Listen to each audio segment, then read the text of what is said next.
told him that I'm leaving him to be with my lover. What he did next made me regret everything. Hello, Reddit. Been a long-time lurker on this app, but first time actually posting. I've never really been the type to share personal stuff online, so I'm honestly surprised that I'm sitting here typing this out. But I feel like I need to. Maybe sharing this will help me make sense of it all, and how to fucking save my marriage. My name is Alice, and I'm a 35-year-old woman. My husband, well, soon-to-be ex-husband if I don't stop it, is James, a 33-year-old man.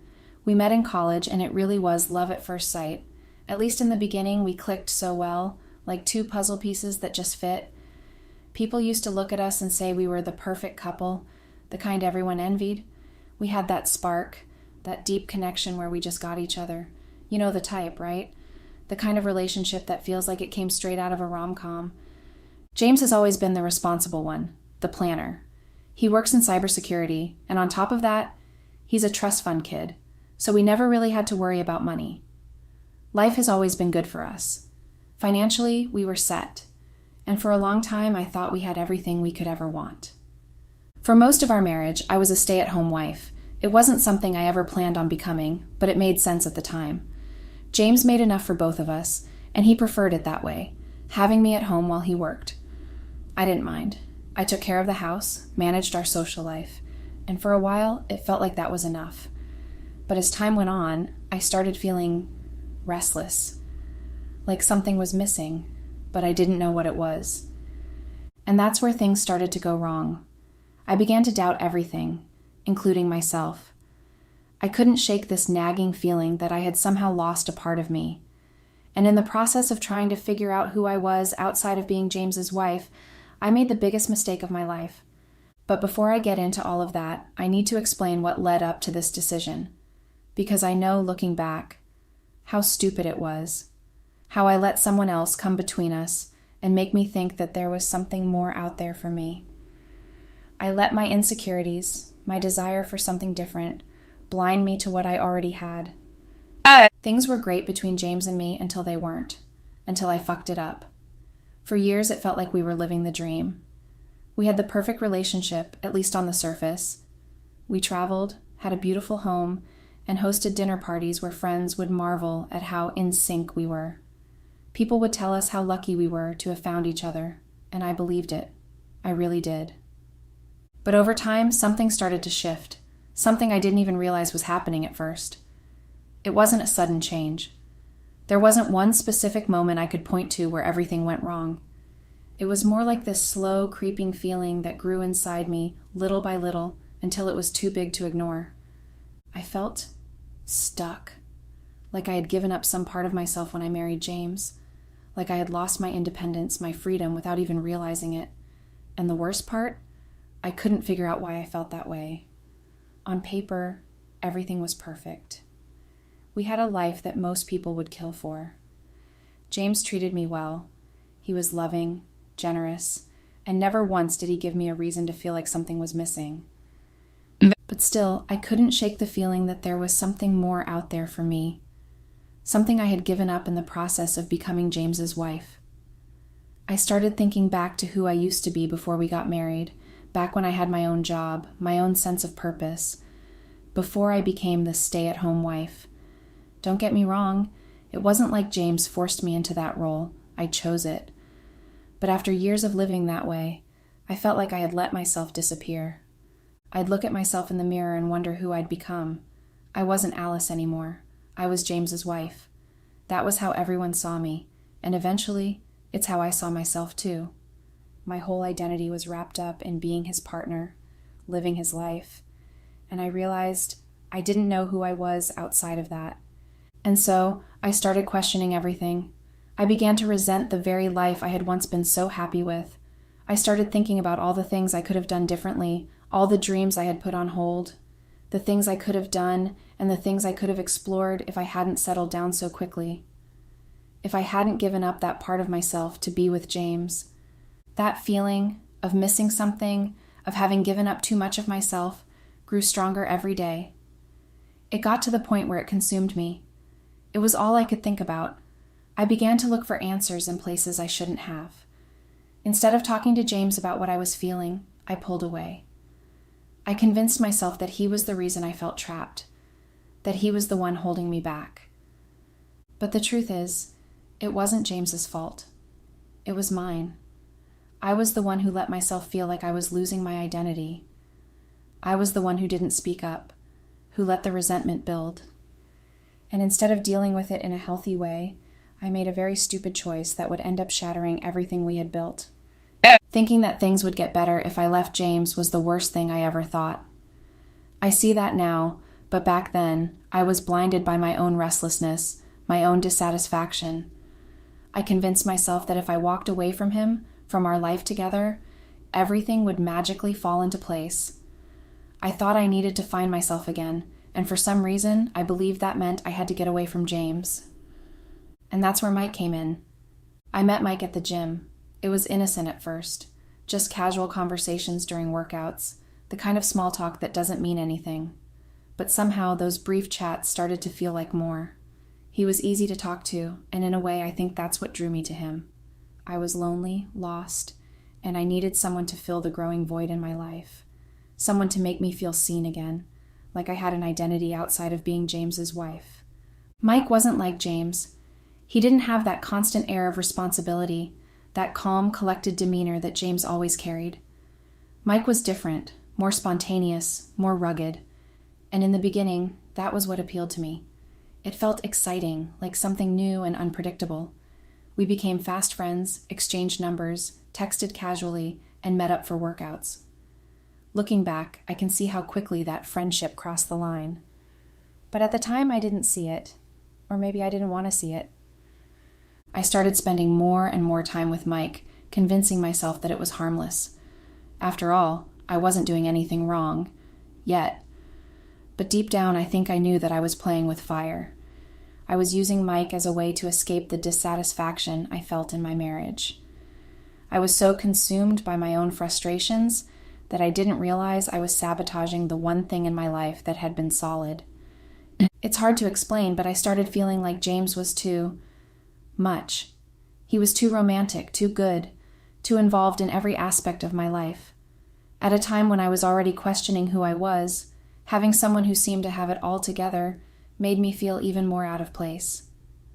James was the kind of guy who would plan surprise date nights, leave little love notes around the house, and always make time for us. He adored me, and everyone could see it. But instead of appreciating it, I began to resent it. I know it sounds ridiculous. How can someone be too romantic, too caring? But that's exactly how I felt. I was suffocating under his constant affection, under the weight of this perfect life we had built together.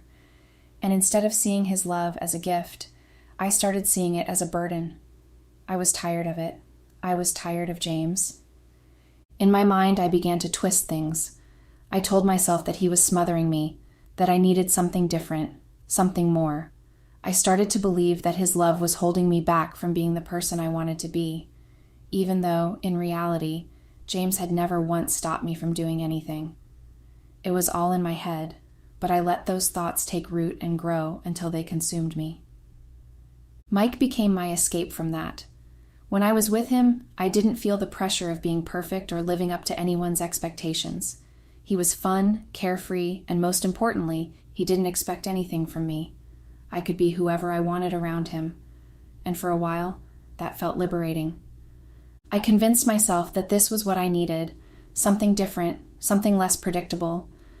I thought that by being with Mike, I could rediscover the part of myself I felt I had lost. But what I didn't realize was that I wasn't just running away from James. I was running away from myself. And no amount of time with Mike or anyone else was going to fix that. The more time I spent with Mike, the more distant I became from James. I stopped talking to him about how I was feeling, stopped sharing the things that were bothering me. Instead, I would keep those conversations for Mike. Slowly but surely, I built this wall between James and me, brick by brick, until there was almost nothing left of the connection we once had. And the worst part? James didn't even realize it was happening. He kept trying, kept showing up, kept loving me in the same way he always had, just trying so hard to fix everything. But everything wasn't fine, and I didn't want them to be fixed. I had already checked out emotionally. I just hadn't admitted it to myself yet.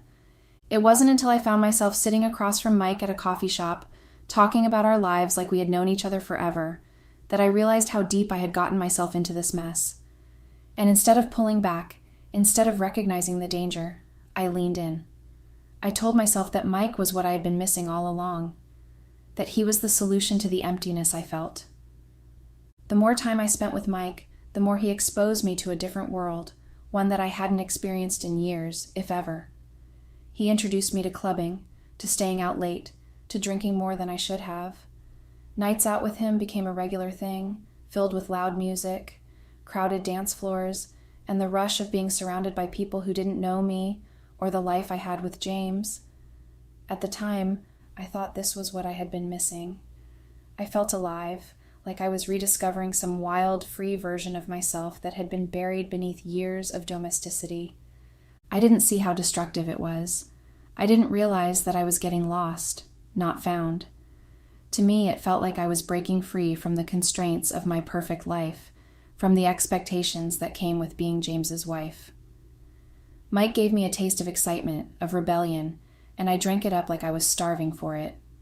The late nights, the parties, the drinking, it all seemed so thrilling, so different from the quiet, steady life I had with James. I thought this was the piece I'd been missing all along, the adventure, the chaos, the freedom. But in reality, I was spiraling, and I was too blinded by the adrenaline rush to see it. And the more time I spent with Mike, the more distant I became from James. I started to resent the life we had built together, the home we had carefully put together, the routines we had, the life that had once made me so happy. It all felt suffocating now. I avoided James whenever I could. I found excuses not to spend time with him, dodged his attempts at intimacy, and shrugged off his affection. I even started sleeping in a different room, blaming it on needing space. But the truth was, I couldn't stand being near him anymore. His love, his adoration, his unwavering devotion, it all irritated me to no end. James would come home after a long day of work, still trying to engage with me, still looking at me with that same tenderness in his eyes that used to make me feel so cherished. But now, it only made me feel guilty and uncomfortable. I couldn't bear to look at him because every time I did, it reminded me of what I was doing behind his back. And instead of facing that guilt, I pushed it down. I buried it beneath more nights out with Mike, more drinks, more poor decisions. I kept telling myself that this was what I needed, that Mike was what I needed. I convinced myself that James's love wasn't enough, that his kindness was boring, that his stability was a cage. And the more I convinced myself of those lies, the more I pulled away from him. I stopped being intimate with him entirely. Every touch felt wrong, like I was betraying Mike, even though it was James I was married to. I was already too far gone. By that point, I had crossed the line with Mike. We had become physical, and I was full-on cheating on James. What started as innocent flirtation had quickly escalated into something much more. I was sneaking around, meeting Mike at hotels, making up excuses for why I was coming home late. I had become someone I didn't even recognize, but instead of feeling guilty, I felt empowered. I told myself that this was my choice, that I was taking back control of my life. I was rewriting my story, or so I thought. But deep down, I think I knew the truth. I knew that what I was doing was wrong, that I was hurting James in a way he didn't even know yet. I knew that the life I was throwing away was worth so much more than the fleeting excitement I was chasing with Mike. But I ignored that voice inside me. I drowned it out with every new thing, every new high. It was almost like I was addicted to the rush of it all, the sneaking around, the secret texts. It gave me this sense of power, this false belief that I was finally living life on my terms. But the reality was that I was running away from myself, from my problems, and from the love that James had given me so freely for so many years. I thought that leaving James would somehow fix everything I felt was wrong inside me. I had finally reached my breaking point. I couldn't stand James anymore. Every time he looked at me with that same sweet, loving expression, I wanted to scream. I had grown to resent the very things that once made me fall in love with him. His kindness, his patience, his thoughtfulness. It all felt suffocating now, like I was trapped in a relationship with someone too good for me, someone I didn't even deserve. But instead of dealing with that, I convinced myself that he was the problem. I had been seeing Mike for months, and I was tired of sneaking around, tired of having to pretend that everything was fine with James when, in reality, I had checked out of our marriage long ago. I didn't want to be with James anymore, not privately, not publicly. I wanted Mike. I wanted to be with him openly, without having to lie or hide. The excitement I felt with Mike was addictive, and I didn't care about the consequences anymore. I was too far gone. In the beginning, I had stayed with James out of convenience. Let's be honest, leaving isn't easy. James provided me with a life that was comfortable. He had money, and our lifestyle reflected that. I didn't have to worry about bills or stress about anything financially because James took care of everything. And part of me was scared to give that up. Could I really walk away from the stability we had? Could I throw away the life we built together for something as uncertain as an affair? No. But then I realized that Mike wasn't exactly struggling either. He made good money. Not as much as James, but enough that I knew we could live comfortably if I left. It was like a switch flipped in my mind. Suddenly, the idea of leaving didn't seem so impossible. I wasn't going to lose everything.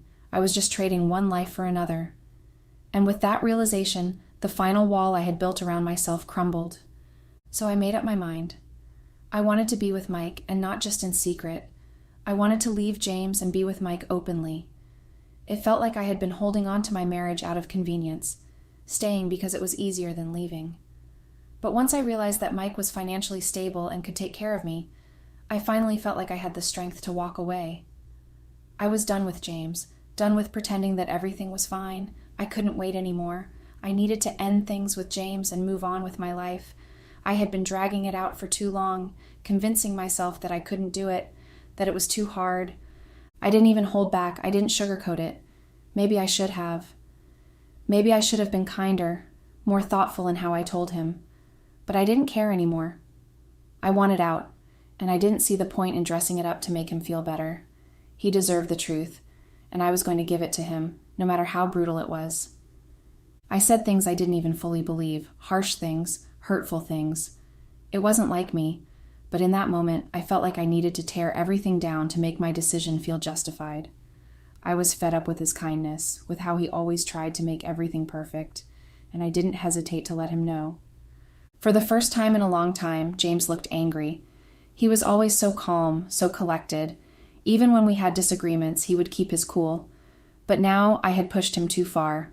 I could see it in his eyes, the hurt, the disbelief, the frustration. This wasn't just another argument. This was the end. For the first time in what felt like years, we actually fought. I mean, really fought. There was yelling, accusations thrown back and forth. James demanded to know why I was doing this, why I was throwing away everything we had for some guy from the gym, and I didn't have a good answer. I couldn't explain why I was willing to destroy the life we built together. I couldn't justify my actions in a way that made sense, not even to myself. But I didn't stop. I was too far gone, too committed to this path. The argument escalated until finally, I couldn't take it anymore. I stormed upstairs, grabbed a bag, and started throwing my things into it. I was leaving. That was it. I didn't care what happened next. I just wanted to be out of that house and away from James. I needed to get to Mike, to be with him, to start this new life I had convinced myself I wanted. James watched me as I packed, his face a mixture of shock and pain. He didn't try to stop me, didn't beg me to stay. I think by that point, he realized there was nothing he could do. I was gone long before I ever walked out the door. I left that night. I took my bag, got in my car, and drove straight to Mike's place. I didn't look back. I thought I had made the right choice. I thought I was finally free. Mike was genuinely surprised when I showed up at his doorstep that night. I hadn't told him I was planning to leave James. In fact, we hadn't really discussed a future beyond our secret meetups, but I thought I was making the right move. Mike hesitated at first, unsure of how to react to me suddenly staying with him, but he eventually accepted it. I assumed he would, after all. We had been sneaking around for months, and things between us had gotten pretty serious. At least, that's what I told myself. The next few days were a blur. Everyone in my life tried to reach out, tried to talk me out of what I had done. My family, my friends, they all urged me to reconsider. They kept telling me I was making a huge mistake by leaving James, and I refused to listen. I didn't want to hear any of it. In my mind, they were all conspiring against my happiness. It felt like they were choosing sides, and in my eyes, they were all siding with James. It infuriated me. I even started accusing my family, especially my siblings, of supporting James just because he was wealthy. Deep down, though, I knew that wasn't true. James had always been kind to my family. He went out of his way to help them whenever they needed it. They didn't love him for his money.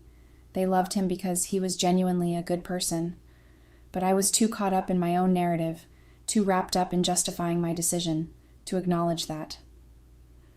A few weeks went by, and I felt the weight of everything sinking in. Mike and I were together, but something wasn't right. Things weren't as perfect as I had imagined they would be. Still, I pushed those thoughts away, convincing myself that everything would fall into place eventually. Then, Mike and I went to James's house to collect the rest of my belongings. I dreaded going back there, knowing I'd have to face James again, but it had to be done. When we arrived, James was calm but firm. He allowed me to take my personal items, but made it clear that I couldn't take any of the expensive things he had bought me over the years: jewelry, designer bags, electronics. At first I wanted to argue, but I realized I had no right to. James had been generous during our marriage, and he had bought those things for me out of love, but now that love was gone, and so were the things that came with it, I didn't fight him on it. Maybe I should have, but at that moment I didn't have the energy to care. Material things didn't seem important anymore. I was just focused on leaving that chapter of my life behind and starting over with Mike, even if I wasn't sure what starting over meant. Looking back, I realize now how detached I was from reality at that time.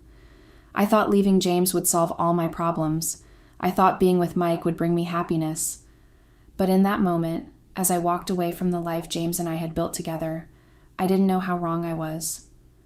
A few weeks after I left James, I got served with divorce papers. I didn't care, though. I had made my decision, and I was too caught up in the whirlwind of my new life with Mike to be bothered by the legal process. It felt like just another step toward officially closing the door on my old life. But then everything changed. Mike got fired from his job, and things went downhill fast. At first, I didn't think much of it. People lose jobs all the time. But then I found out that James was at fault. I mean, it's hard to believe James didn't have a hand in it. Mike was a great employee, well-liked by his coworkers, and there was no logical reason for his sudden termination. The only person with the influence and motivation to make something like that happen was James. He worked in cybersecurity and had connections in high places. If anyone could pull some strings and get Mike fired, it was him. I was shocked then. I even confronted Mike in it. That was a petty and wicked thing to do. There was also another rumor that he had blacklisted Mike just so finding jobs would be hard for him, just to make our lives miserable, I guess. And it worked. Things went from bad to worse almost immediately after Mike lost his job. His mood shifted, and the carefree, fun-loving guy I thought I knew was suddenly stressed and irritable. You see, Mike was really bad at saving money. Since he had a very good job, he never thought he needed to put anything aside for a rainy day. He was extremely frivolous and wasteful with his spending, always wanting the latest gadgets or going out for dinner instead of cooking at home. So when he suddenly lost his job, it hit us hard. Within a couple of weeks, we could barely afford food. I remember standing in front of the fridge trying to make meals out of random leftovers while constantly worrying about how we'd pay the bills. It was stressful and frustrating, and it felt like we were in free fall. I tried to suggest budgeting or cutting back on non-essentials, but he just brushed it off, insisting he'd find a new job soon. Watching our savings dwindle was terrifying, and it felt like a ticking clock. I felt completely powerless, and it made me realize how stupid I was to depend on someone like Mike. About a few months after losing his job, he sat me down and said we needed help from my father. I was confused and asked him what he meant by that. Mike explained that since he hadn't been able to find work, we should ask my dad to help him get a job. That's when everything started to unravel. Mike had somehow gotten it into his head that I came from money. that my dad was wealthy and could pull some strings to get him hired somewhere. He thought I was a trust fund kid or something, and he had been operating under that assumption the whole time. We had a huge argument that night. Mike admitted that part of the reason he had been so eager to be with me was that he believed I had access to family money. He thought that once we got married, he'd be set financially. I was shocked. I tried to explain to him that I wasn't wealthy at all, that all the money I'd been spending during our time together had come from James. It was James who came from a rich family, not me. All the designer clothes, fancy dinners, and trips we had enjoyed were because of my ex-husband's wealth. Mike looked at me like I had just told him the world was flat. He couldn't believe it. Then he lost it. Mike was furious. He accused me of wasting his time, saying that he had been housing and feeding me all this time for nothing. He said he hadn't asked me to contribute to bills because he thought I was testing him, trying to see if he was with me for the money or not. He thought it was some kind of reverse psychology, like I was holding back to test if he was a gold digger. In reality, I just didn't have the money to contribute. I had been living off the remnants of what I had taken from my life with James, and now that was gone. That night was the first time I saw the real Mike. The charm, the excitement, the fun, it all vanished, and in its place was someone who was only ever interested in me because he thought I came with a big payday. It was like a punch to the gut. I realized I had left the most caring, loving man in the world for someone who only saw me as a meal ticket. Mike kicked me out, and that was that. He called me a freeloader, and honestly, I was shocked. It was like everything flipped overnight. One minute, I was living what I thought was the good life with him, and the next, I was on the street. I tried calling James, hoping to maybe patch things up or at least talk things through, but he had blocked me. No texts, no calls, nothing. I felt completely stuck. Then I reached out to my family, thinking they'd help, but they ignored me too. It was like I had burned every bridge. Finally, I had to call my friend Sarah. She was the only one who'd let me crash at her place, but she made it clear it would only be for a short time. I knew I was in trouble. I've been there for a couple of days, and I kept thinking about James. I don't want the divorce anymore. I'm done with Mike and all his drama. But how can I reach James when he wouldn't even talk to me? I felt stuck. I decided to post on Reddit because I'm hoping someone might have an idea about what to do next. I just wanted to explain to James that I'd messed up and wanted him back. But I don't know how to get through to him when he had shut me out completely. I need your advice. I want him back, but I don't know how to reach him. I'm ready to fight for what we had. What can I do? What should I do? I felt vulnerable, exposing my heart to strangers on the internet, but in this moment, it feels like the only option I had left. Update. Hello, Reddit. So, I absolutely got flamed on here. I used to think Reddit was a helpful app, but apparently not. You guys really went in on me. My post blew up way more than I expected, and got way more traction than I anticipated, but honestly, there was literally no useful advice. All I kept hearing was how crazy I was to think I could fix things with James, and that I should just accept the situation. The thing is, I don't want a divorce. How do I that to you guys? I finally got in contact with him today. Thankfully, he somehow unlocked me. We talked for a long time, but it was clear he didn't even want to hear my side of things. He kept saying he was done, that he was proceeding with the divorce. He told me he had already served me the papers and that there was no going back. I had made my choice. I even cried on the phone, but he still wouldn't listen to me. And I've reached out to my parents and siblings, begging them to help me talk to him, but there's been no budging on his part. He's completely closed off, and it's killing me. I really don't know what to do. I've been sitting with my thoughts, and I realize now that I miss him. I know it sounds ironic and stupid, especially after how much I mocked him, but I genuinely miss him. I miss everything about us, our late night talks, his sense of humor, the way he always made me feel loved. It's hard to wrap my head around the fact that I drove him away with my words and actions. I never thought it would come to this. Now I'm just left feeling hollow and regretful, wishing I could turn back time and change how I treated him. I want to fix this, but I don't know how. I keep thinking of ways to reach out to him again, but I'm terrified of pushing him further away. I'm hoping that if I just keep trying, maybe he'll come around. But the reality is starting to sink in that I might have lost him for good. I don't want to be alone in this. I just want a chance to show him that I can change. I've learned so much in this short time, and I don't want it to be for nothing. I just wish he could see that. Any advice on how to approach this would be greatly appreciated, even if it's just to help me figure out my next steps. Thank you for listening. Update.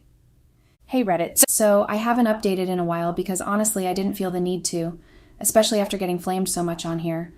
But I keep getting requests for updates, so I figured I'd just give you all a mini update on where I'm at.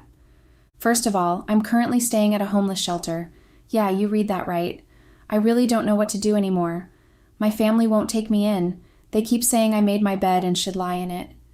It's heartbreaking to hear that from them. I thought family would support each other, but it feels like they're just throwing my mistakes back in my face. I stayed with a friend for a couple of weeks, which was nice, but I couldn't keep imposing on her. I felt bad, and eventually I had to leave. Now I'm in this shelter, and it's a tough adjustment. I don't have a lot of friends who are willing to let me stay with them right now, especially since I'm no longer with James and don't have any cash to throw around. It's like I've burned all my bridges. As for James, he's going ahead with the divorce. He doesn't want to listen to me anymore, and I've tried everything I can think of to reach him. I feel so helpless and lost. I really thought we could work things out, but it seems like he's made up his mind, and there's nothing I can do to change that. On top of all this, I've started job searching because I know I need to get a job if I'm ever going to leave the shelter. It's overwhelming, to say the least. I miss James so much, and I regret everything that happened. I messed up, and now I'm paying the price for it. I don't really know what my next steps are, but I'm trying to stay hopeful. I've realized just how much I took for granted, and I wish I could go back and change the way I treated him. I guess I'm just looking for some advice or words of encouragement. Anything would help right now. Thanks for reading. Update. Hey Reddit. So, I haven't updated in a while because I've been really busy. Life just kind of got in the way, you know what I'm saying? Plus, there's the fact that writing this post has been super hard. I kept writing and deleting, stalling, and just feeling all over the place. I miss James so much, and I've come to realize that men like him are so rare. I had a great thing, and I threw it away for something so stupid. I get a lot of questions about Mike, and just to clarify, I'm not in contact with him anymore. He blocked me after he kicked me out, and I blocked him back. Honestly, I've never looked back. I really miss James, though. I miss everything about him. The way he used to make me laugh, how he was always there for me, and just the comfort of knowing I had someone who cared. I regret messing everything up. Jesus Christ, I had it so easy, and I threw it all away. As for the divorce, it's finally been finalized. It took a while to get to that point, but in the end, it didn't even take an hour in the courthouse. I walked away with nothing. Not that I'm surprised. We were only married for 4 years. All of his properties were his premarital assets, and since we didn't have kids or any debts to split, I didn't qualify for alimony or spousal support. It's a tough pill to swallow. My family is still distant with me. They've pretty much picked my ex over me, which is hard to deal with. It feels like I've lost not just my husband, but my support system as well. On a slightly positive note, I do have a job now, so I'm not completely jobless anymore. It's a small victory, I guess. I'm also staying in a really tiny studio apartment. It's small, like really small, but it's mine, and that's something I'm trying to appreciate. It's okay for a first place, I guess, but sometimes it feels lonely. I'm managing, but every day I regret my choices. I wish I could go back and do things differently. I keep hoping for a way to make it all right, but I'm not sure how. You know, I am sharing this story because I can't forget about it, and it keeps coming back. I love my husband so much, and I hold him in very high regards. But you know, sometimes having a male friend can sometimes bring some uncertainty and trust issues in a relationship. I am also not a saint. I have my fair share of flaws, and I have done my husband wrong. I mean, we should have sat down as adults and discussed everything and not act irrational like he did at first. I need advice, what I should do in this situation. How do I deal with this? And please give me tips for future purposes so I won't repeat the same mistake again. My husband, male 26, and I, female 25, met on social media. Well, on Facebook, to be specific. Well, he had sent me a friend request one day, and usually I do not accept friend requests from people I do not know. But that day, as I was scrolling through my phone, all bored and cooped up in the house, I found myself accepting his request. Well, not before I checked his account, and if he was a catfish or a real person, after I had confirmed that I accepted his request. Within any minutes, the guy sent me an inbox message on Facebook Messenger. So as we were chatting, he complimented my pictures and told me that he had seen my location, since I would usually put my location whenever I post my pictures, and my bio mentioned that I lived in Island Bridge and Parkgate Place apartments. He told me that he lived in Bellevue, which was about 18 minutes walk and 4 minutes drive away. We continued chatting. He was actually a very fun person. So as we were in the same town, he asked to meet up with me at least. A few days later, we met at Rai's Chinese takeaway restaurant that had recently opened around the corner. When we met, he was actually finer than in the pictures. Not to say he was ugly in the pictures or something. He was handsome, very handsome, but seeing him live. We were already friends. He was a good listener and a very good advisor to have. He was a very fun person to be around with. Our energies clicked, we got along very well. But there was one thing that I had noticed about him was that he had a very short temper and you had to be careful of what you say to him, even if it's a joke. And another thing, it was like he had some kind of trust issues. He was not a very trusting person. I once asked him about his trust issues and temper. He told me his story about his ex-girlfriend who had made him take responsibility of a child that was not his, and the story about his parents, that his mother was not faithful to his father, and a lot would happen in the house, which somehow led to violence in front of him. That was when he had developed trust issues and a very short temper. When he told me his story, I couldn't believe it, and I promised to be there for him no matter what, and that I would never betray him, at least not intentionally. A month later, he confessed his feelings for me. Well, I had also developed some feelings for him. He was what my soul needed, The chemistry and the spark was there, so the relationship was formed. He would tell me that he loved me every single minute he got, and would make me promise that I would never betray him. From there, I knew that my baby needed help. Maybe some therapy would help him. So I tried talking to him about seeking help, but he bluntly refused and told me that he would never speak to a person he doesn't know about his problems.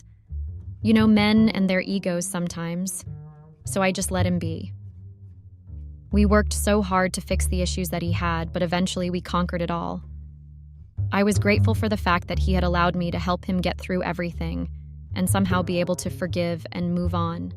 So after a year later, we got married, and it was the best day of our lives. Since we both had no parents or any relatives of some sort, we celebrated our big day with friends and colleagues. Well, I grew up in a foster home, so I don't really know if my parents are still alive or not, and it always saddens me that I had grown up in a foster home without any trace or names of my parents. It's like they had never existed, But life has to move on, right? And besides, we can't always worry ourselves about people who never bothered to look for us, who actually forgot that they had or have children. Anyway, enough about my somber and boring story. So after Frank and I got married, he was a changed man. He was ready to be a family man, His tempers had gone down, and I was very much happy with the changes. Our house was full of happiness and love. Even our intimate moments were on another level.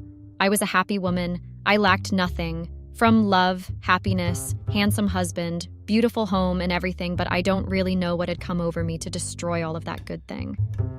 So I had a male best friend that I had actually taken as my brother. Kristen and I were in a foster home together. By grace and his luck, he was adopted by some rich parents, but later reunited with his father. So life was fortunate for me, and that was how we lost each other. But later reunited when we were both in university, I was so happy to get a chance to be united with Kristen again. Since then, we became inseparable. Frank, my husband, had his own doubts about my friendship with Kristen, but I would always assure him that there was nothing more that was going on between us. It was just a purely brother and sister relationship. Not knowing that I was just fooling my mind and Frank's mind, Kristen actually had his own thoughts about our friendship relationship. And it didn't end very well because I betrayed one person who was able to accept me into his world and heart and make me his without feeling insecure about it. And what did I do to appreciate that? I acted like a loose witch. I hate myself sometimes for what I did. I regret it. After a year of being married to Frank, we started talking about having kids. Well, it was also my dream to have kids with Frank. But I first wanted to boost my modeling career, so I asked if we would wait a little because at that time I had entered for Miss Ireland competition. He had his career and life all figured out. And I also wanted that, you know. He had already had a legacy, an inheritance, but I didn't. And when I told him my reason to that, he got angry, of which confused me because despite that, he wanted to start a family. And I wanted that too, but he didn't understand my reasons of wanting to wait maybe another year of starting a family. And I didn't understand why. I mean, what was the rush? It wasn't like I would be in the competition forever, you know? That modeling competition news was not sitting well with him. I don't know if it was maybe because I was working with Kristen most of the time since he was a photographer, so he was the one who would usually take pictures of me.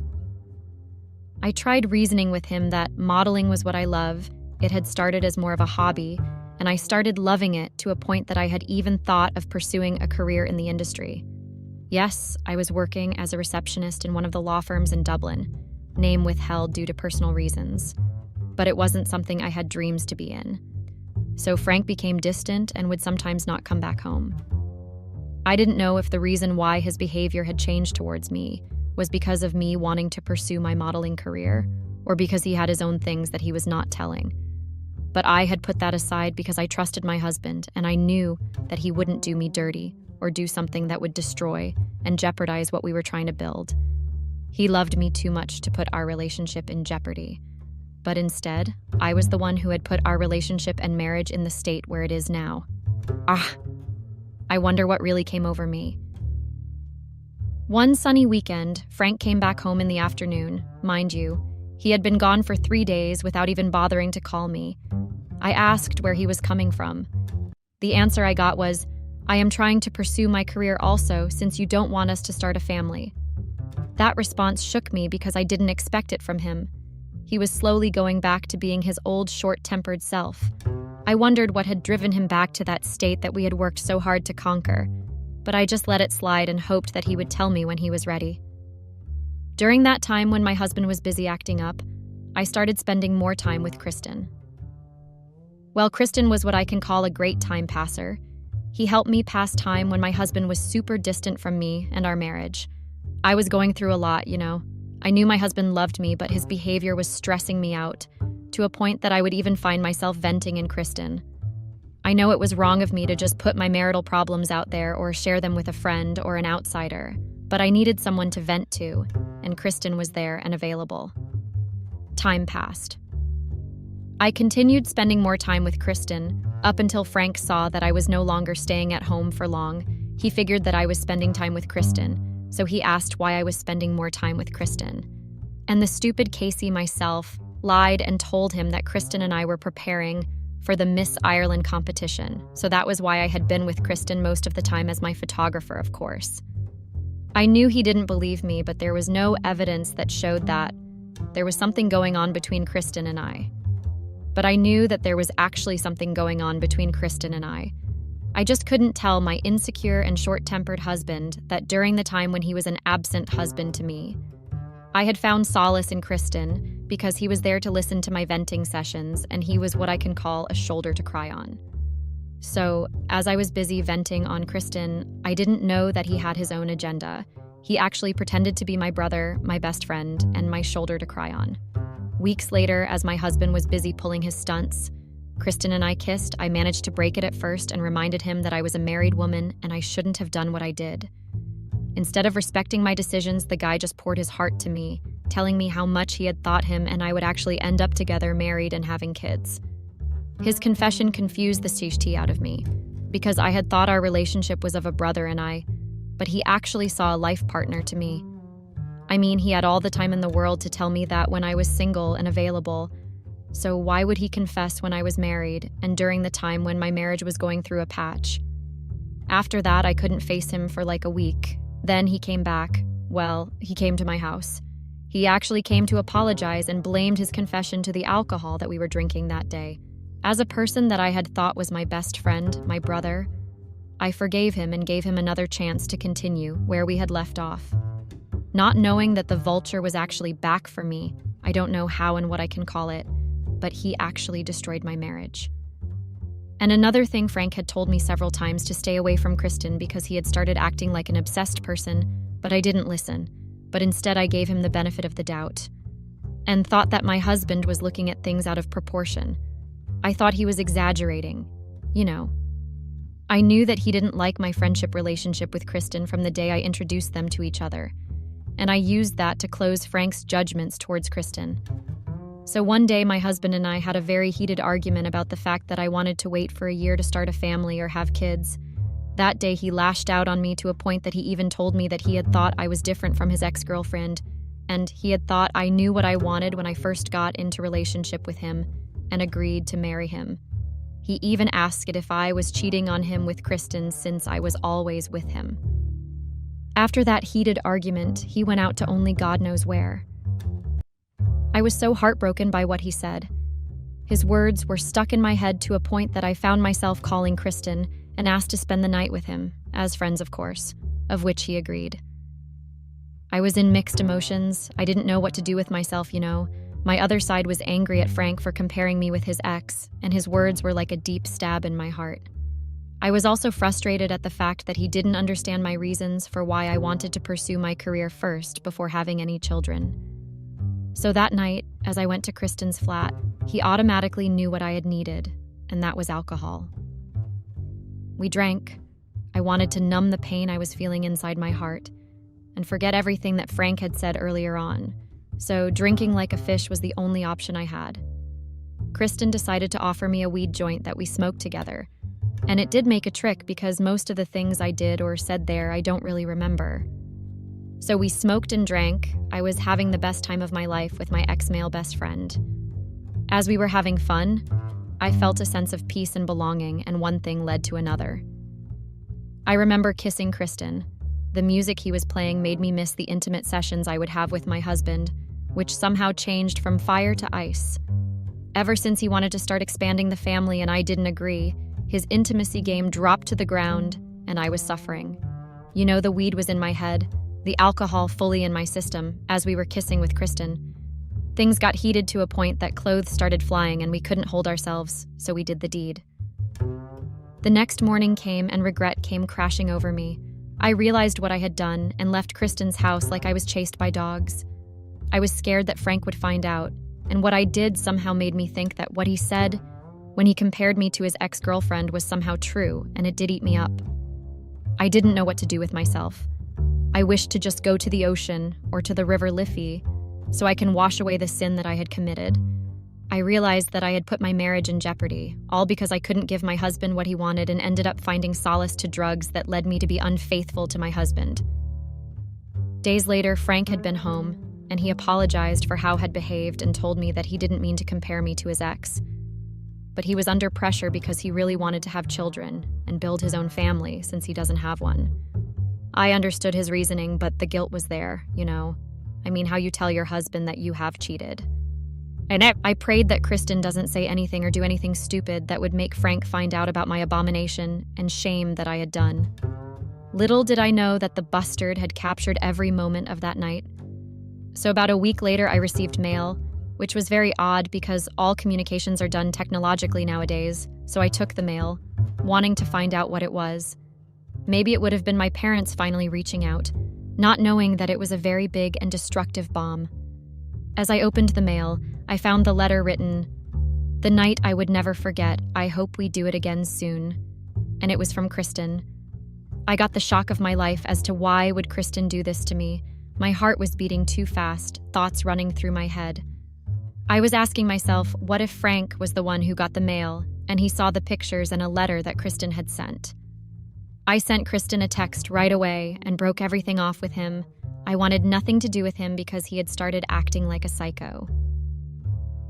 As I was busy, lost in my thoughts, I heard the car door opening and I knew that it was Frank. So I took the mail along with everything that Kristen had put in the mail and threw it in a trash can. When Frank came in, he found me drinking wine like I was drinking water, and he knew that if I drank wine like that, I would either be under pressure or something was bothering me. And that time, I had forgotten that it was the day that Frank would take out trash. I was in so much stress. I told Frank that it was nothing to worry about, and I left him there in the kitchen and went to the bedroom. My mind came back later that it was the day that Frank had to take out the trash. I rushed to the kitchen and found out that the trash can was empty. I looked for Frank and found him in the sitting room, looking at the pictures that Kristen had sent, and the letter was beside him. I knew there and then that I was in deep shit. I knew that my marriage was over. Frank couldn't even look me in the eyes. He was furious, and I knew what was going to come next when he was like that. His eyes were full of rage, hatred, and hurt. I had hurt my husband and destroyed my marriage in the most humiliating way. I hated myself and still do hate myself for that. But I had to try and explain why I had done what I did and apologize, right? So the next day, when I had seen that he was no longer enraged like he was the previous night, I asked to speak to him. I was glad that as much as his tempers kept coming back, but he was not violent, well, at least towards me. So I explained everything to him from point A to point Z. I tried making him understand that I didn't do what I did on purpose, and it wasn't my intention to destroy what we had. Instead of listening to me, he went to our bedroom and took out all my clothes. I knew the words he wanted to say already, so I decided to not fight him, but apologize and give him some space, with the hope that he would calm down and let us fix things. I mean, we were both wrong. Yes, he didn't cheat on me. Or at least I didn't know or had the evidence that he was really not cheating on me. But we were both wrong, and we had to come to terms with our mistakes and fix them like a married couple, you know? I love my husband a lot, and being away from him made me realize how naive and careless I was to do what I did to him. About 2 months later, Frank came to my apartment and asked that we could talk, so I agreed. Both of us confessed everything. Well, more like I confessed everything that I was doing with Kristen. He also confessed that he had been staying at his apartment because he wanted to be away from me. He confessed that his actions were selfish, but what he had discovered about me really broke him. We said a lot to each other, and he listened attentively. I think he understood the damage his mistrust had caused, the pain he had inflicted upon me. As I was torn between the love I felt and the betrayal I had endured, I decided to give Frank a chance. I mean, I was the one who made the big mistake here, so it was only fair to stay and fix our relationship. I recognized that his suspicions had stemmed from his own insecurities and fears, rather than any wrongdoing on my part. I agreed to work on rebuilding our relationship, but only if we both committed to healing and regaining the trust we had lost. With the help of a couples therapist, we embarked on a journey of self-reflection and open communication. We learned to address our insecurities, to listen to one another's fears, and to rebuild the foundation of trust that had crumbled. Our love began to heal, but scars remained. Frank is now acutely aware of the cost of suspicion and mistrust. He vowed to be more understanding and open in our relationship. While I am still carrying the pain of the accusations and betrayal I had done, I chose to forgive, recognizing that rebuilding trust would take time and effort from both of us. We learned that love requires vulnerability, honesty, and a willingness to confront one's own fears and insecurities. We sought a new beginning. My husband and I love each other so much, and I believe that we will heal and be able to move on from everything. I don't know how to be free again without making my husband suspect that I would be doing something to destroy our marriage again. Please help me with advice and tips. No judgments, please.